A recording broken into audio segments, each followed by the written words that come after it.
नमस्कार। आकाशवाणी मध्य प्रदेश के साप्ताहिक कार्यक्रम प्रादेशिक समाचार दर्शन में आपका स्वागत है। मैं हूं राशिद अहमद खान। कार्यक्रम के आज के अंक में हम लेकर आए हैं विभिन्न जिलों की समसामयिक गतिविधियों पर विशेष रिपोर्ट। तो शुरू करते हैं प्रादेशिक समाचार दर्शन का आज का अंक।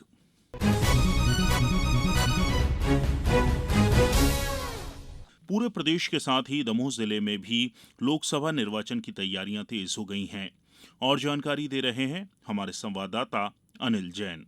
लोकसभा चुनाव की अभी अधिसूचना जारी नहीं हुई है, बावजूद इसके जिला प्रशासन द्वारा निष्पक्ष और निर्भीक चुनाव कराने की तैयारी युद्ध स्तर पर चल रही है। कलेक्टर मयंक अग्रवाल ने बताया, जैसा कि आप जानते हैं कि लोकसभा चुनाव आने ही वाले हैं और इस माह में आचार संहिता लग जाएगी। इसी के साथ दमोह जिले में भी प्रशासनिक तैयारियां चालू की जा चुकी हैं। यहाँ पे सेक्टर ऑफिसर्स, नोडल ऑफिसर्स, इनकी नियुक्ति हो चुकी है। एफएसटी जो फ्लाइंग स्क्वाड्स रहते हैं, स्टैटिक सर्वेलेंस टीम रहती हैं, इनकी नियुक्ति हो गई है और इनकी ट्रेनिंग जारी है। साथ में ही जो निर्वाचन कराने का अमला रहता है उसकी भी नियुक्ति जारी है और उसकी ट्रेनिंग भी कराई जाएगी।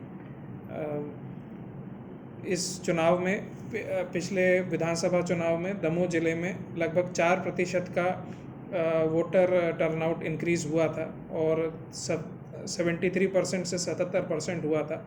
हमारी कोशिश रहेगी जो बढ़त हमने विधानसभा चुनाव में बनाई थी वो इस पूरे लोकसभा चुनाव में भी बनाए। इसके लिए विशेष प्रयास भी किए गए हैं दमोह जिले में, जिसमें जो स्पेशल समरी रिवीजन अभी जनवरी-फरवरी माह में हुआ था उसमें 14,000 नए लोग जोड़े गए हैं, जिसमें खासकर 18 से 19 वर्ष के 5,840 लोग हैं और इसमें 7,240 महिलाएं हैं। हमारे ज़िले का ईपी रेशियो जो है वो 63.76% है और ये कि अच्छा है, जो कि अच्छा होता है। और 925 जेंडर रेशियो इलेक्टोरल रोल का है और हमारे ज़िले का 916 का पॉपुलेशन वाइज जेंडर रेशियो। तो इसका कहने का मतलब है हमारे यहाँ महिलाओं की तादाद में अच्छे मात्रा में जुड़ी हुई हैं। इसी के साथ वोटिंग के दिन पर विशेष आयोजन भी किए जाते हैं। इसी के साथ वोटिंग के दिन पर वोटर्स के लिए विशेष प्रबंधन भी किए जाते हैं। इस बार ज़िले में 63 आदर्श मतदान केंद्र बनाए जाएंगे। इसमें से 60 मतदान केंद्र ऐसे होंगे जो केवल महिलाएं द्वारा संचालित होंगे, 5 दिव्यांगजनों द्वारा और 4 यूथ द्वारा, जो युवा द्वारा संचालित होंगे। साथ ही में इस बार 1168 हमारे टोटल मतदान केंद्र रहते हैं, जिसमें से 425 में मिश्रित मतदान केंद्र है, जिसमें महिला भी साथ में मतदान कर्मी का काम करेंगी। और हमें पूरी आशा है कि सभी लोग आगे बढ़कर आएंगे और दमोह का जो वोटिंग परसेंटेज है पिछली बार से भी अच्छा करेंगे। भाजपा द्वारा राहुल सिंह लोधी को उम्मीदवार बनाने के बाद राजनीतिक दलों में प्रत्याशियों को लेकर सुगबुगाहट और हलचल तेज हो गई है। इस बार दमोह जिले की चारों विधानसभाओं में 9.5 लाख से अधिक और दमोह लोकसभा में लगभग 19 लाख से अधिक मतदाता अपने मताधिकार का प्रयोग करेंगे। प्रादेशिक समाचार दर्शन के लिए दमोह से मैं अनिल जैन। लोकसभा आम निर्वाचन को लेकर निर्वाचन आयोग के निर्देश पर बैतूल जिला प्रशासन ने भी तैयारियां लगभग पूरी कर ली हैं। और जानकारी दे रहे हैं हमारे संवाददाता मयंक भार्गव। लोकसभा आम निर्वाचन 2024 को लेकर निर्वाचन आयोग के निर्देश पर बैतूल जिला प्रशासन ने तैयारियां लगभग पूरी कर ली हैं।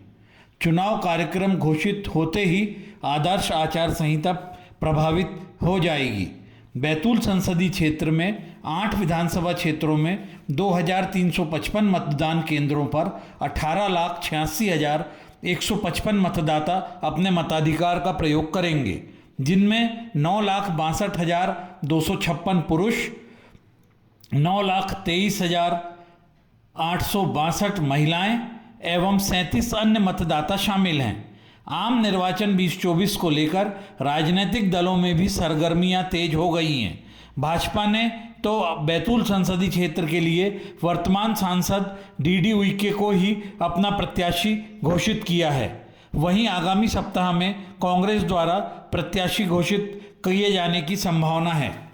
निष्पक्ष एवं शांतिपूर्ण चुनाव करवाने के लिए कलेक्टर एवं जिला निर्वाचन अधिकारी बैतूल नरेंद्र कुमार सूर्यवंशी ने 17 नोडल अधिकारियों की तैनाती कर चुनाव संबंधी कार्यों की जिम्मेदारी सौंपी है। कलेक्टर नरेंद्र कुमार सूर्यवंशी ने बताया कि लोकसभा आम निर्वाचन 2024 को लेकर पुख्ता तैयारियां की जा चुकी हैं। उन्होंने बताया कि मतदाता सूची फाइनल हो चुकी है। चुनाव प्रबंधन के लिए नोडल अधिकारियों, सेक्टर मजिस्ट्रेट की तैनाती की गई है। मतदान दलों के गठन के लिए कर्मचारियों का डाटा अपडेशन का कार्य भी पूरा हो चुका है। कलेक्टर एवं जिला निर्वाचन अधिकारी ने बताया कि लोकसभा चुनाव में कानून व्यवस्था के लिहाज से इंटर स्टेट एवं इंटर डिस्ट्रिक्ट चेक पोस्टों का निर्धारण भी किया जा चुका है। स्ट्रांग रूम चिन्हित करने के साथ ही मतदान केंद्रों पर आवश्यक व्यवस्थाएं की जा चुकी हैं। साथ ही रूट चार्ट भी फाइनल किए गए हैं। भारत निर्वाचन आयोग की गाइडलाइन के मुताबिक एसएसटी, वीएसटी एवं एमसीएमसी कमेटी का गठन कर चुनाव से जुड़े अधिकारियों को आवश्यक प्रशिक्षण दिया गया है। ईवीएम की एफएलसी भी हो चुकी है। जिला निर्वाचन अधिकारी के मुताबिक लोकसभा चुनाव घोषित होते ही आदर्श आचार संहिता का सख्ती से पालन करवाना सुनिश्चित किया जाएगा। प्रादेशिक समाचार दर्शन के लिए बैतूल से मयंक भार्गव। गुना में उड़ान योजना के तहत विमान सेवा शुरू करने की दिशा में कार्य शुरू कर दिया गया है। पेश हमारे संवाददाता रोहित गोस्वामी की ये रिपोर्ट। गुना में उड़ान योजना के तहत विमान सेवा शुरू करने की दिशा में कार्य शुरू कर दिया गया है। हाल ही में केंद्रीय नागरिक उड्डयन मंत्री ज्योतिरादित्य सिंधिया द्वारा इस संबंध में घोषणा की गई है। उड़ान योजना के तहत गुना की हवाई पट्टी को 45 करोड़ की लागत से एयरपोर्ट के रूप में विकसित किया जाएगा। इसके लिए पिछले दिनों केंद्रीय मंत्रालय के एक दल द्वारा गुना हवाई पट्टी का सर्वे भी किया गया है। यहां से 19 सीटर विमान की सेवाएं मिलेंगी, जिसके लिए एक एयरलाइन कंपनी को मंजूरी देने की प्रक्रिया जारी है। उल्लेखनीय है कि गुना में हवाई पट्टी का निर्माण सन 1965 में किया गया था। प्रादेशिक समाचार दर्शन के लिए गुना जिले से रोहित गोस्वामी। धार जिले में समर्थन मूल्य पर रबी फसलों की खरीदी की तैयारियां चल रही हैं। विस्तार से जानकारी दे रहे हैं हमारे संवाददाता सुनील सचान। पश्चिमी मध्य प्रदेश के आदिवासी बहुल्य धार जिले में भी किसानों को उनकी उपज का सही और उचित दाम मिल सके, इसलिए गेहूं, चना और मसूर की फसलों के समर्थन मूल्य पर खरीदी के लिए पंजीयन का कार्य किया जा रहा है। पंजीयन कार्य हेतु जिले में 89 केंद्र मार्केटिंग सोसाइटियों में बनाए गए हैं। इसके अलावा कियोस्क सेंटर के माध्यम से भी ऑनलाइन पंजीयन की सुविधा किसानों को है। समर्थन मूल्य पर गेहूं, चना और अन्य फसलों के विक्रय के लिए जिले में 5 फरवरी से पंजीयन का कार्य शुरू किया गया था, जो 1 मार्च तक किया जाना था, किंतु पंजीयन कार्य हेतु 26 दिन की अवधि कम प्रतीत होने पर और किसानों को समर्थन मूल्य पर खाद्यान्न विक्रय का अधिक अवसर प्रदान करने के उद्देश्य से अवधि को 2 बार और बढ़ाया गया है। जिले में अब तक समर्थन मूल्य पर गेहूं विक्रय के लिए 27,700 से अधिक किसान अपना पंजीयन करवा चुके हैं। इसी तरह चना फसल के विक्रय के लिए लगभग 1,400 किसान और मसूर फसल के लिए 50 से अधिक किसान अपना पंजीयन करवा चुके हैं। गत वर्ष कुल 31,000 किसानों द्वारा अपना पंजीयन करवाया गया था। गौरतलब है कि शासन द्वारा गेहूं खरीदी के लिए न्यूनतम समर्थन मूल्य 2,275 रुपये प्रति क्विंटल का निर्धारण किया गया है। चने का समर्थन मूल्य 5,440 रुपये प्रति क्विंटल और मसूर का समर्थन मूल्य 6,425 रुपये प्रति क्विंटल का निर्धारण किया गया है। प्रादेशिक समाचार दर्शन के लिए धार से मैं सुनील सचान। डिंडोरी जिले में मोटे अनाजों को बढ़ावा देने के लिए बीज मेलों का आयोजन किया जा रहा है। और ब्यौरा दे रहे हैं हमारे संवाददाता लक्ष्मी नारायण अवधिया। मोटे अनाजों को लेकर इस समय विशेष जागरूकता आई है। केंद्र सरकार के द्वारा भी लघु धान्य को लेकर प्रोत्साहन के बाद जिले में इन मोटे अनाज यानी मिलेट्स के उत्पादन को प्रोत्साहित किया जा रहा है। जिले का बैगाचक क्षेत्र मिलेट्स के उत्पादन में अग्रणी रहा है।